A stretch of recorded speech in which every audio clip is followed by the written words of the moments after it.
নমস্কার, আপনারা দেখছেন সংবাদ ৭ দিন ইউটিউব চ্যানেল। আপনাদের সঙ্গে আমি আছি অদিতি। বিস্তারিত খবরে যাব, কিন্তু তার আগে দেখে নেব আজকের হেডলাইন্স। দমদমে গর্জে উঠলেন মোদি, টিএমসি যাবে তবেই বাংলায় আসল পরিবর্তন। ইস্ট ওয়েস্ট মেট্রো উদ্বোধনে কৃতিত্বের লড়াই, বাম তৃণমূল বিজেপি কার হাতে আসল কৃতিত্ব। মোদির সভা থেকে আবারও রক্ত দিলীপ ঘোষ, শ্রমিকের আশ্বাসে কি ফের জায়গা মিলবে বিজেপিতে? মোদির দুর্নীতি আক্রমণে তৃণমূলের পাল্টা ঘাত, শুভেন্দুর ভিডিও দেখিয়ে পাল্টা দিল তৃণমূল। বীরভূমের মারগ্রামে তৃণমূল কর্মী খুন, 12 কংগ্রেস সিপিএম কর্মীর যাবজ্জীবন কারাদণ্ড, উত্তেজনায় রাজনীতি। হরিরামপুরে সিভিক ভলেন্টিয়ারের ঝুলন্ত দেহ এখন খুন মামলা, বৌদি প্রেমিকের বিরুদ্ধে বিস্ফোরক অভিযোগ। দমদমে মোদির হুঙ্কার, বিকশিত বাংলা মোদির গ্যারেন্টি, বাঁচতে চায় বিজেপি তাই। গঙ্গারামপুরে পূর্ণেন্দুর চ্যালেঞ্জ, সুকান্তর গড়ে 6-0 করতে চায় তৃণমূল। বেঙ্গালুরুতে স্কুল ছাত্রী তানভীর মর্মান্তিক মৃত্যু, ভাই স্কুটি থেকে ছিটকে পড়ে বাসের তলায় পিষে গেল 11 বছরের তানভীর। বিহারে ভোটার তালিকা বিতর্কে ফুঁসে উঠল সুপ্রিম কোর্ট, 12 দলকে করার নির্দেশ, ভোটারের পাশে দাঁড়ান। রয়েছে রাজ্যের আরো গুরুত্বপূর্ণ কিছু খবর, ভিডিওটি কেটে না দিয়ে পুরো খবরটি শুনুন। আসে বিস্তারিত সংবাদে। শুক্রবার দমদম সেন্ট্রাল জেলের মাঠে বিজেপির পরিবর্তন সংকল্প সভা থেকে তৃণমূল সরকারকে সরিয়ে বাংলায় আসল পরিবর্তনের ডাক দিলেন প্রধানমন্ত্রী নরেন্দ্র মোদী। মেট্রোর 3টি সম্প্রসারিত লাইনের উদ্বোধনের পর প্রশাসনিক ও রাজনৈতিক বার্তায় সরাসরি আক্রমণ শানালেন মমতা বন্দ্যোপাধ্যায়ের সরকারের বিরুদ্ধে। মমতা অভিষেক বারবার অভিযোগ তুলেছেন কেন্দ্র টাকা দিচ্ছে না, তার জবাবে মোদী কটাক্ষ করে বলেন বাংলার বিকাশ ছাড়া বিকশিত ভারতের স্বপ্ন পূরণ সম্ভব নয়। গত 11 বছরে রেল ও সড়ক সম্প্রসারণে আগের সরকারের তুলনায় 3 গুণ টাকা দিয়েছে কেন্দ্র, কিন্তু দিল্লি থেকে পাঠানো টাকা মানুষের জন্য নয়, তৃণমূল ক্যাডারদের পকেটে ঢোকে। তিনি তুলনা টানেন অসম ও ত্রিপুরার সঙ্গে। সেখানে বিজেপি সরকার আসার পর ঘরে ঘরে জল, আবাস পৌঁছেছে। বাংলাতেও একই উন্নয়ন পেতে হলে টিএমসি বিদায়, বিজেপি দরকার।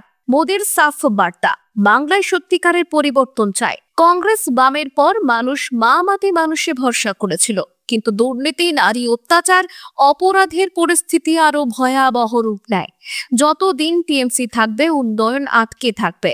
টিএমসি গেলে তবেই চাকরি, কৃষকের ন্যায্য দাম, অপরাধীদের জেল, এই পরিবর্তন সম্ভব। শেষে বাংলাতে বার্তা দেন প্রধানমন্ত্রী, বাঁচতে চায় বিজেপি চায়, টিএমসি যাবে তবেই নাকি আসল পরিবর্তন আসবে। শুক্রবার কলকাতার ইস্ট ওয়েস্ট মেট্রো পরিষেবার উদ্বোধন করলেন প্রধানমন্ত্রী নরেন্দ্র মোদী। হাওড়া থেকে শিয়ালদা পর্যন্ত মেট্রোর সূচনা ঘিরে যেমন খুশির হাওয়া, তেমনি কৃতিত্ব দখল নিয়ে শুরু হয়েছে রাজনৈতিক ঠেলাঠেলি। প্রথমেই দাবি তুলেছে সিপিএম, তাদের বক্তব্য এই প্রকল্প সম্পূর্ণ বামফ্রন্ট সরকারের চিন্তাধারার ফল।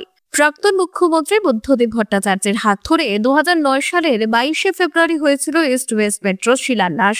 সেই সময় প্রণব মুখোপাধ্যায়, সুভাষ চক্রবর্তী, মোহাম্মদ সেলিম সহ একাধিক নেতা ছিলেন উপস্থিত। প্রকল্পের আর্থিক রূপরেখা, বিদেশি সংস্থার সহায়তার প্রস্তাব সবই ছিল বাম সরকারের উদ্যোগে। অন্যদিকে তৃণমূল শিবির দাবি করছে রেলমন্ত্রী থাকাকালীন মমতা বন্দ্যোপাধ্যায় কলকাতার জন্য এই প্রকল্পের স্বপ্ন দেখেছিলেন। মুখ্যমন্ত্রী স্পষ্ট জানিয়েছেন জমি দেওয়া থেকে শুরু করে রাস্তা তৈরি, উচ্ছেদ হওয়া পরিবারদের পুনর্বাসন, সবকিছুতেই গুরুত্বপূর্ণ ভূমিকা নিয়েছে রাজ্য সরকার। শুধু তাই নয়, জোকা গড়িয়া এয়ারপোর্ট, সেক্টর 5 সহ একাধিক করিডোরের পরিকল্পনা তার হাত ধরে। তবে বিজেপি পাল্টা জবাবে বলছে কেন্দ্রীয় সাহায্য ছাড়া এই প্রকল্প কখনো বাস্তবায়ন হতো না। ইউপিএ সরকারের আমলে কাজ 25%-এরও কম হয়েছিল। এনডিএর শাসনেই কাজের সিংহভাগ সম্পন্ন হয়েছে এবং আজকের দিনেই মেট্রো যাত্রা সম্ভব হয়েছে।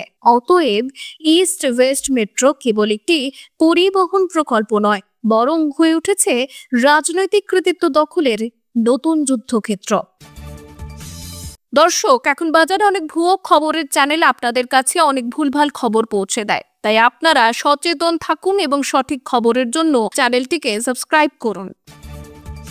বিজেপির রাজনীতিতে একসময় ছিলেন রাজ্য সভাপতি, কেন্দ্রীয় নেতা দিলীপ ঘোষ, কিন্তু সুকান্ত মজুমদারের জামানায় কার্যত কোণঠাসা হয়ে পড়েন তিনি। অনুগামীরা আশা করেছিলেন শ্রমিক ভট্টাচার্য সভাপতি হবার পর পরিস্থিতি বদলাবে। প্রথম দিকে দিলীপ শ্রমিকের সৌহার্দ্যপূর্ণ সাক্ষাৎ আর সেই আশাকেই জোরদার করেছিল, কিন্তু বাস্তবে দেখা যাচ্ছে শ্রমিকের আমলেও দিলীপ ঘোষ বিজেপির অন্দরে থেকে গিয়েছেন ব্রাত্য। শুক্রবার নরেন্দ্র মোদী কলকাতায় 3টি নতুন মেট্রো রুট উদ্বোধন করবেন, পাশাপাশি রাজনৈতিক সভায় ভাষণ দেবেন। অথচ সেই সভার অতিথি তালিকায় জায়গা পাননি দিলীপ ঘোষ। এর আগে মোদির উত্তরবঙ্গ সফরেও তাকে ডাকা হয়নি। সেই সময় দিলীপ দিল্লিতে চলে গিয়েছিলেন। ক্রমাগত উপেক্ষার মধ্যে দিলীপের তৃণমূল যোগদানের গুঞ্জন ছড়ালেও তিনি দল বদল না করে বিজেপিতেই রয়ে গেছেন। এই প্রশ্নে বড় মন্তব্য করেছেন রাজ্য সভাপতি শ্রমিক ভট্টাচার্য। তিনি বলেছেন, পাহাড় থেকে সমুদ্র আবারও দেখা যাবে দিলীপ ঘোষকে। ওকে নিয়ে কেন্দ্রীয় নেতৃত্ব আলোচনা করছে, তবে তিনি এর বেশি কিছুই খোলসা করেননি। নিজেকে ব্রত করার অভিযোগে দিলীপ ঘোষ সরাসরি বলেন, আমাকে আমন্ত্রণ করা হয়নি, যাব কিনা আমি নিজেই ঠিক করব, দলের নির্দেশ মেনে কাজ করব। অর্থাৎ আপাতত তৃণমূলের দিকে ঝুঁকছেন না দিলীপ ঘোষ। তবে মোদির সভায় বারবার উপেক্ষিত হওয়া প্রাক্তন রাজ্য সভাপতির ভবিষ্যৎ নিয়ে জোর জল্পনা তৈরি হয়েছে বঙ্গ বিজেপিতে। দমদমের সভা থেকে ফের দুর্নীতির প্রসঙ্গ তুললেন প্রধানমন্ত্রী নরেন্দ্র মোদী। বিতর্কিত মন্ত্রিত্ব বাতিল বিলকে সামনে এনে সরাসরি নিশানা করলেন প্রাক্তন শিক্ষামন্ত্রী পার্থ চট্টোপাধ্যায় ও খাদ্যমন্ত্রী জ্যোতিপ্রিয় মল্লিককে। তার বক্তব্যে স্পষ্ট, পশ্চিমবঙ্গের দুর্নীতি আজ উন্নয়নের সবচেয়ে বড় বাধা। কিন্তু মোদীর কথার কয়েক মিনিটের মধ্যেই পাল্টা আঘাত হানে তৃণমূল কংগ্রেস। তৃণমূলের অন্যতম সাধারণ সম্পাদক তথা মুখপাত্র কুণাল ঘোষ এবং ডক্টর শশী পাজা বিরোধী দলনেতা শুভেন্দু অধিকারীর নারদা কাণ্ডের ভিডিও সামনে এনে বিজেপিকে তীব্র আক্রমণ করেন। তৃণমূল ভবন থেকে কুণালের কটাক্ষ, কাচের ঘরে বসে ঢিল ছুড়লেন নরেন্দ্র মোদী। যাদের বিরুদ্ধে দুর্নীতির অভিযোগ তারাই আজ তার মঞ্চে বসে। কুণালের স্পষ্ট চ্যালেঞ্জ, প্রথমে দুর্নীতিগ্রস্তদের সরিয়ে দেখাক বিজেপি, তারপর বাংলাকে পাঠ শেখাবে। ডক্টর সুশ্রী পাজাও একই সুরে প্রশ্ন তোলেন, দুর্নীতি নিয়ে বক্তৃতা দেওয়ার আগে বিজেপিকে নিজের দলে শুভেন্দুর মতো কলঙ্কিত মুখ নিয়ে অবস্থান ব্যাখ্যা করতে হবে। অর্থাৎ দমদমের সভায় মোদীর আক্রমণের জবাব দিল তৃণমূল নারদার ভিডিও দেখিয়ে। স্পষ্ট বার্তা দিল শাসক দল বিজেপির ভেতরে দুর্নীতির দাগ ঢেকে রেখে বাংলাকে আঙ্গুল দেখানোর কোনো নৈতিক অধিকার নেই মোদীর। বীরভূমের মারগ্রামে তৃণমূল কর্মী হত্যাকাণ্ডের রামপুরহাট মহকুমা আদালতের ফার্স্ট ট্র্যাক কোর্ট বৃহস্পতিবার শোনালো কড়া সাজা। বিচারক সন্দীপ কুমার কুণ্ডুর রায় 12 জন কংগ্রেস ও সিপিএম কর্মীকে সশ্রম যাবজ্জীবন কারাদণ্ড দেওয়া হয়েছে। শুধু তাই নয়, প্রত্যেককে 2 লক্ষ টাকা জরিমানা দিতে হবে, না দিলে আরো 6 মাসের জেল ভোগ করতে হবে। 2023 সালের 3রা ফেব্রুয়ারি মারগ্রাম কেঁপে ওঠে রাজনৈতিক বোমা হামলায়। লক্ষ্য ছিলেন তৃণমূল নেতা ও পঞ্চায়েত প্রধান ভুট্টু শেখের ভাই লালটু শেখ এবং তার ঘনিষ্ঠ সহযোগী নিউটন শেখ। ঘটনাস্থলে মৃত্যু হয় 2 জনের। তৎকালীন এই খুন কাণ্ড গোটা জেলা থেকে রাজ্য রাজনীতিতে তোলপাড় ফেলে দিয়েছিল। পরদিনে নিহত নিউটনের দাদা আমিরুল ইসলাম থানায় লিখিত অভিযোগ দায়ের করেন, আর যার ভিত্তিতে শুরু হয় তদন্ত। গ্রেফতার করা হয় কংগ্রেস নেতা সুজাউদ্দিন শেখ সহ একে একে 12 জনকে। বাকি অভিযুক্তরা আজও ফেরার। তদন্তকারী অফিসার 86 দিনের মাথায় চার্জশিট জমা দেন। বারবার জামিনের চেষ্টা হলেও হাইকোর্ট সেগুলি খারিজ করে দেয়। অবশেষে 2.5 বছরের দীর্ঘ লড়াই শেষে আদালত জানায় এটি পরিকল্পিত রাজনৈতিক খুন। সমাজের কাছে ভয়ঙ্কর বার্তা ঠেকাতে কঠোর সাজা জরুরি। রায়ের পর নিহতদের পরিবারের স্বস্তি ফিরলেও এলাকায় ফের উত্তেজনা। তৃণমূল নেতৃত্ব একে ন্যায় বিচারের জয় বলে দাবি করেছে, তবে কংগ্রেস ও সিপিএম শিবির নীরবতা বজায় রেখেছে। 5 মাস আগে যেটা ছিল অস্বাভাবিক মৃত্যুর মামলা, সেটাই এবার রূপ নিল খুনের মামলায়। দক্ষিণ দিনাজপুরের হরিরামপুর থানার পুন্ডরি পঞ্চায়েতের হাজরাপুর গ্রামে সিভিক ভলেন্টিয়ার মিনারুল ইসলামের ঝুলন্ত দেহ উদ্ধারের ঘটনায় সামনে এলো চাঞ্চল্যকর মোড়। মৃতের ছোট ভাই আব্দুর রশিদ এবার অভিযোগ করলেন তার দাদাকে খুন করেছে বৌদি লাভলি আক্তার বানু এবং তার প্রেমিক আকরামুল ইসলাম। বুধবার আনুষ্ঠানিকভাবে হরিরামপুর থানায় লিখিত অভিযোগ দায়ের করেন তিনি। ঘটনা 24 ফেব্রুয়ারির রাত। ডিউটির জন্য বাড়ি থেকে বের হন মিনারুল। পরদিন সকালে পাশের গ্রামে গাছের ডালে ঝুলন্ত অবস্থায় উদ্ধার হয় তার দেহ। পুলিশ অস্বাভাবিক মৃত্যুর মামলা রুজু করে তদন্ত শুরু করলেও তেমন কোনো অগ্রগতি হয়নি। কিন্তু মৃতের ভাই প্রথম থেকেই সন্দেহে ছিলেন। আব্দুলের অভিযোগ, দাদার মৃত্যুর পর থেকেই বৌদির আচরণ সন্দেহজনক হয়ে ওঠে। গ্রামের তরুণ আকরামুলের সঙ্গে তার সম্পর্ক প্রকাশ্যে আসে। 19 আগস্ট সকালে গ্রামের মানুষজনের সামনে লাভলি নিজেই স্বীকার করে নেয় সম্পর্কের কথা। এমনকি তাদের রেজিস্ট্রি বিয়ে হয়েছে বলেও দাবি করেন আব্দুল। তার অভিযোগ, দাদাকে সরিয়ে দেওয়ার জন্য এই চক্রান্ত। পরিকল্পিতভাবে খুন করা হয়েছে মিনারুলকে। পঞ্চায়েত প্রধান শাহজাহান বাদশা স্পষ্ট বলেছেন, মিনারুলের মৃত্যুর কোনো কারণ ছিল না। ফলে খুনের স্বীকারোক্তি সকলকে স্তম্ভিত করেছে। অভিযোগ দায়ের হতেই গা ঢাকা দিয়েছে আকরামুল। হরিরামপুর থানার আইসি অভিষেক তালুকদার ও এসডিপিও দীপাঞ্জন ভট্টাচার্য জানিয়েছেন, অভিযোগের ভিত্তিতে তদন্ত শুরু হয়েছে, তবে এখনো কাউকে গ্রেফতার করা হয়নি। শুক্রবার দমদমের সভা থেকে বাংলায় বিজেপি সরকার গঠনের রোড ম্যাপ তুলে ধরলেন প্রধানমন্ত্রী নরেন্দ্র মোদী। তার স্পষ্ট ঘোষণা, বিকশিত বাংলা মানে মোদীর গ্যারান্টি। বিজেপি ক্ষমতায় এলে বাংলাকে শ্যামাপ্রসাদ মুখোপাধ্যায়ের স্বপ্নের বাংলায় রূপান্তর করার প্রতিশ্রুতি দেন তিনি। ভাষা ও সংস্কৃতির প্রসঙ্গ টেনে মোদী দাবি করেন, বাংলা ভাষা ও সংস্কৃতিকে শক্তিশালী করার কাজে একমাত্র বিজেপি প্রতিশ্রুতিবদ্ধ। আমরাই বাংলা ভাষাকে ধ্রুপদী ভাষার মর্যাদা দিয়েছি।